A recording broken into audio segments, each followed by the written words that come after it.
Hello friends, welcome to my YouTube channel Samrat education. दोस्तों, आज की इस वीडियो में आप लोगों को बीएससी एग्रीकल्चर फिफ्थ सेमेस्टर के एक विषय क्रॉप इम्प्रूवमेंट फर्स्ट खरीफ क्रॉप एजी 502 का नवा लेक्चर कराने वाला हूं, जो कि आपकी सिलेबस का आखिरी लेक्चर है। तो आप लोग को यदि इसका पीडीएफ चाहिए तो डिस्क्रिप्शन में व्हाट्सएप ग्रुप का लिंक और व्हाट्सएप नंबर दिया गया है, मैसेज करके आप इसका पीडीएफ ले सकते हैं। और इसके पहले मैंने 8 लेक्चर करा दिया है, यदि आप लोगों को नहीं देखा तो लिंक डिस्क्रिप्शन में दिया हुआ है, वहां से जाकर आप लोग देख भी सकते हैं। तो चलिए आज का लेक्चर स्टार्ट करते हैं। तो हम लोग इस लेक्चर में पढ़ेंगे कॉटन के बारे में, ठीक है। Cotton crop improvement, improvement of cotton. तो इसका बोटेनिकल नेम होता है गॉसिपियम स्पीसीज। अब गॉसिपियम स्पीसीज क्यों इसको बोला जाता है? गॉसिपियम स्पीसीज इसलिए बोला जाता है क्योंकि इसकी जो कपास है कुल कृषि योग्य 4 ही प्रजाति हैं, ठीक है। कौन कौन सी अभी मैं आप लोगों को आगे बताऊंगा। तो इसका बोटेनिकल नेम है गॉसिपियम स्पीसीज। इसकी फैमिली है मालवेसी। कौन सी फैमिली है? मालवेसी। क्रोमोसोम नंबर 2n/26 और 2n/52 पाया जाता है क्रोमोसोम, ठीक है। किसमें कितना पाया जाता है ये सब अभी मैं आप लोगों को आगे बताऊंगा, आप लोग परेशान मत होइए। कपास की कुल 50 जातियां हैं, जिनमें से 86 जंगली हैं और 4 जातियां कृषि हैं। अमेरिकन कपास की खेती विश्व के 80% कपास उगाने वाले देशों में क्षेत्रों में की जाती है, ठीक है। अमेरिकन कपास जो है उसकी खेती विश्व की 80% कपास उगाने वाले क्षेत्रों में की जाती है। इसका ऑरिजिन है सेंट्रल अफ्रीका। तो मैं आप लोगों को थोड़ा सा दिखा देता हूँ। देखिए, ये है गोसिपियम हर्बेसियम, जिसका ऑरिजिन है अफ्रीका, ठीक है। दूसरा है गोसिपियम अर्बोरियम है, और इसे गोसिपियम अर्बोरियम भी बोला जाता है। इसका ऑरिजिन है इंडिया, ठीक है। अगला है गॉसिपियम हिरसुटम। इसका ऑरिजिन है सेंट्रल अमेरिका। और उसके बाद है गॉसिपियम बारबेंडेंस, जिसका ऑरिजिन है पेरू। तो इन सभी को याद रखिएगा। और चलिए आगे चलते हैं। तो ये जो चार मैंने आप लोगों को दिखाया है, ये चारों कृषि जातियां हैं। किसमें कितने में से? तो कपास की कुल 50 जातियों में से 46 जातियां जंगली हैं, विल्ड हैं। 4 सिर्फ एग्रीकल्चर मतलब कल्टीवेटेड है। अमेरिकन कपास जो है उसकी खेती विश्व के 80% कपास उगाने वाले क्षेत्रों में की जाती है। कपास का ऑरिजिन है सेंट्रल अफ्रीका, ठीक है। देसी कपास की दोनों जो कृषि जातियां हैं, गॉसिपियम हर्बेसियम व गॉसिपियम अर्बोरियम, की उत्पत्ति अफ्रीका की रेशेदार जंगली जाति गॉसिपियम अफ्रीकेनम से हुई है, ठीक है। तो देखिए, यह जो गॉसिपियम अफ्रीकेनम है ना, यही इनका प्रोजेनेटर है, यही इनका प्रोजेनेटर मतलब यही इनका पूर्वज है। इसी से कपास की उत्पत्ति हुई है, इसी विल्ड स्पीसीज से कपास की उत्पत्ति हुई है। तो ध्यान दीजिएगा कि देसी कपास की जो दोनों कृषि जातियां हैं, कल्टीवेटेड वैरायटी हैं या कल्टीवेटेड स्पीसीज हैं, इनकी उत्पत्ति अफ्रीका की रेशेदार जंगली जाति गॉसिपियम अफ्रीकेनम से हुई है, ठीक है। इसका क्लासिफिकेशन थोड़ा सा देख लेते हैं। तो देसी कपास, जिसे एशियाटिक कॉटन भी बोला जाता है, यह डिप्लॉयड होता है। इसमें 2n/26 क्रोमोसोम पाए जाते हैं। किसमें? देसी कपास में, एशियाटिक कॉटन में। इसमें 2 जातियां हैं, गॉसिपियम अर्बोरियम, ठीक, और गॉसिपियम हर्बेसियम। 2 जातियां हैं देसी कपास की, गॉसिपियम अर्बोरियम, गॉसिपियम हर्बेसियम। अमेरिकन कपास, तो अमेरिकन कपास जो टेट्राप्लॉइड है, इसमें 2n/52 क्रोमोसोम पाए जाते हैं। इसमें जो कपास है या इनकी भी 2 जातियां हैं। कौन कौन सी है? तो गॉसिपियम हिरसुटम, जिसे अमेरिकन कपास भी कहते हैं, और गॉसिपियम बारबेंडेंस, जिसे इजिप्ट या मिस्र कपास भी कहते हैं, ठीक है। तो ध्यान दीजिएगा, अभी तक मैंने जो बताया फिर से मैं आपको बताता हूँ। तो कॉटन जो है इसका बोटेनिकल नेम होता है गॉसिपियम स्पीसीज, फैमिली है malvaceae, chromosome number 2n/26 diploid के लिए, 2n/52 टेट्राप्लॉइड के लिए। कपास की कुल 50 प्रजातियां हैं, जिनमें से 46 जंगली हैं और 4 जातियां कृषि योग्य हैं, जिसमें मैंने चारों का नाम बता दिया आप लोगों को। Gossypium arboreum, Gossypium herbaceum, Gossypium hirsutum, Gossypium barbadense, ठीक है। तो अमेरिकन कपास की खेती जो है, ये जो अमेरिकन कपास है ना यहाँ पे, तो इसकी खेती जो पूरे विश्व में 80% भाग पर की जाती है, ठीक है। इसका ऑरिजिन सेंट्रल अफ्रीका है। देसी कपास की जो दोनों कृषि जातियां गॉसिपियम हर्बेसियम और गॉसिपियम अर्बोरियम, इनकी उत्पत्ति अफ्रीका की रेशेदार जंगली जाति गॉसिपियम अफ्रीकेनम से हुई है। और यही गॉसिपियम अफ्रीकेनम इनका प्रोजेनेटर भी है, मतलब पूर्वज भी है। हमने क्लासिफिकेशन देखा तो एक होता है देसी कपास, एक होता है अमेरिकन कपास। देसी कपास में 2 जातियां हैं, गॉसिपियम अर्बोरियम और गॉसिपियम हर्बेसियम। अमेरिकन कपास में जो 2 जातियां हैं, गॉसिपियम हिरसुटम और गॉसिपियम बारबेंडेंस, ठीक है। अब देखते हैं पॉलिनेशन। तो इनमें सेल्फ पॉलिनेशन होता है। कपास जो है इसमें सेल्फ पॉलिनेशन होता है, ठीक है। 70% सेल्फ पॉलिनेशन होता है और 30% क्रॉस पॉलिनेशन होता है। वैसे यदि आपसे कोई पूछे कि कपास में कैसा पॉलिनेशन होता है, तो कपास में सेल्फ पॉलिनेशन होता है, क्योंकि जो सेल्फ पॉलिनेशन वो ज्यादा होता है और क्रॉस पॉलिनेशन 30% ही सिर्फ ही होता है। तो कपास में सेल्फ पॉलिनेशन 70% और क्रॉस पॉलिनेशन 30%, या बोल सकते हैं कि कपास में सेल्फ पॉलिनेशन होता है। चलिए चलते हैं आगे। आगे देखेंगे ब्रीडिंग ऑब्जेक्टिव। ब्रीडिंग ऑब्जेक्टिव मतलब प्रजनन का उद्देश्य। तो प्रजनन का क्या उद्देश्य है उसको देखेंगे। तो पहला हायर यील्ड। देखिए जो हायर यील्ड है, सभी जो भी मैंने क्रॉप बताया सभी में आप लोगों को देखने को मिलेगा होगा एक point, higher yield, early maturity, insect resistance और डिजीज रेजिस्टेंस, बायोटिक रेजिस्टेंस। तो ये ऐसे पॉइंट है जो सभी में यूज होंगे। ठीक है, तो चलिए देखते हैं हायर यील्ड। तो हायर यील्ड का मतलब है कि अधिक उपज प्राप्त हो। अधिक उपज कैसे प्राप्त होगा? जब प्रति पौधा बॉल की संख्या जो है वो अधिक होगी। तो आप लोग कपास को देखोगे बॉल के तरह का होता है, व्हाइट कलर का। ठीक है, तो यदि प्रति पौधा बॉल की संख्या अधिक होगी तो हमें अधिक कपास का उपज प्राप्त होगा। यदि बॉल का आकार बड़ा होगा तो अधिक कपास प्राप्त होगा। बाल पर धारियों की संख्या सामान्यतः बाल पर 3 से 5 धारी होती है। ठीक है, तो बाल पर जो धारियों की संख्या है वह यदि बढ़ेगा तो हमारा जो है उत्पादन वो भी बढ़ेगा। कैसे भी देखिएगा, तो बाल पर धारियों की संख्या समानता बाल पर 3 से 5 धारियां होती हैं।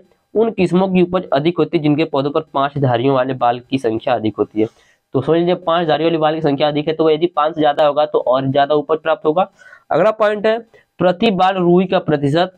रुई की मात्रा व रुई की गुणवत्ता में ऋणात्मक संबंध होता है। ठीक है, प्रति बाल, बाल मतलब बॉल समझिएगा, प्रति बॉल रुई का प्रतिशत और रुई की मात्रा और रुई की गुणवत्ता में ऋणात्मक संबंध होता है। इतना ध्यान दीजिएगा किसमें? कपास में।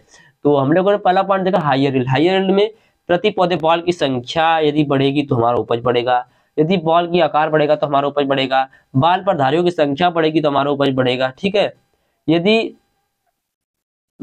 4-5 जैसे 3 से 5 धारियों वाली जो वैरायटी हमारी आती है, यदि 3 से 5 वैरायटी से ज्यादा उसमें धारियां पाई जाएंगी तो और अधिक उपज होगा। और मैंने बताया कि प्रति बाल रुई का प्रतिशत, रुई की मात्रा और रुई की गुणवत्ता में ऋणात्मक संबंध होता है। अगला पॉइंट देखते हैं। पहला पॉइंट हाई यील्ड। अगला पॉइंट है अर्ली मैच्योरिटी।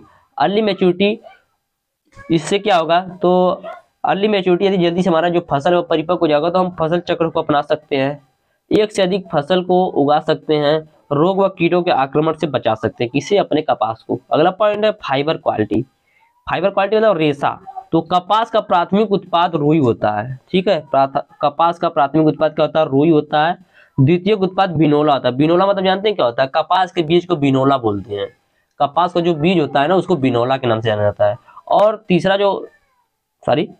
कपास का प्राथमिक उत्पाद रुई, द्वितीय उत्पाद बिनोला, तेल व खल होते हैं। खल मतलब खली उसका जो होता है वही बोल रहा है। तो दूसरा पॉइंट हम लोगों ने देखा। अगला पॉइंट देखते हैं इसी में, फाइबर क्वालिटी में ये रेशे की गुणवत्ता में निम्न कारक आते हैं, जैसे रेशे की लंबाई, मजबूती, बारीकपन।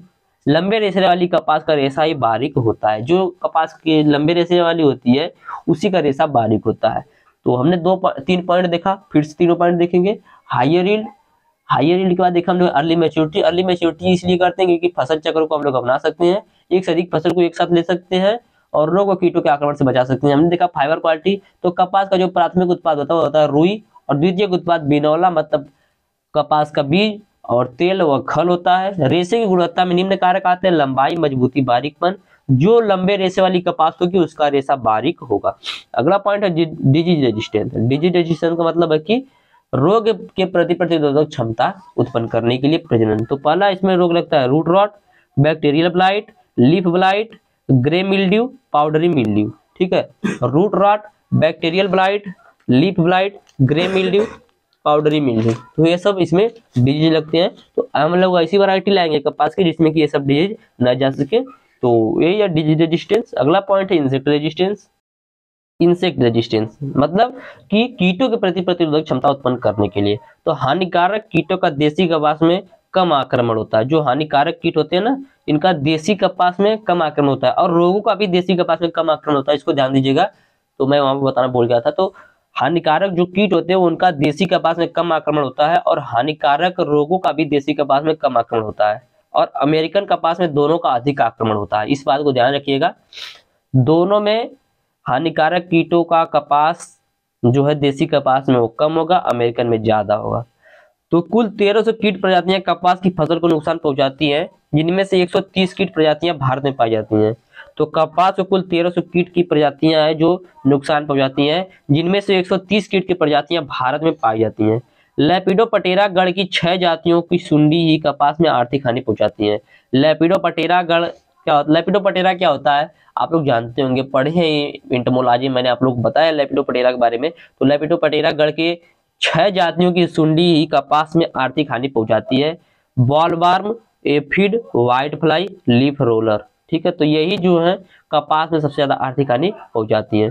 तो यही इनका ब्रीडिंग ऑब्जेक्टिव था, प्रजनन का उद्देश्य यही था, ठीक है।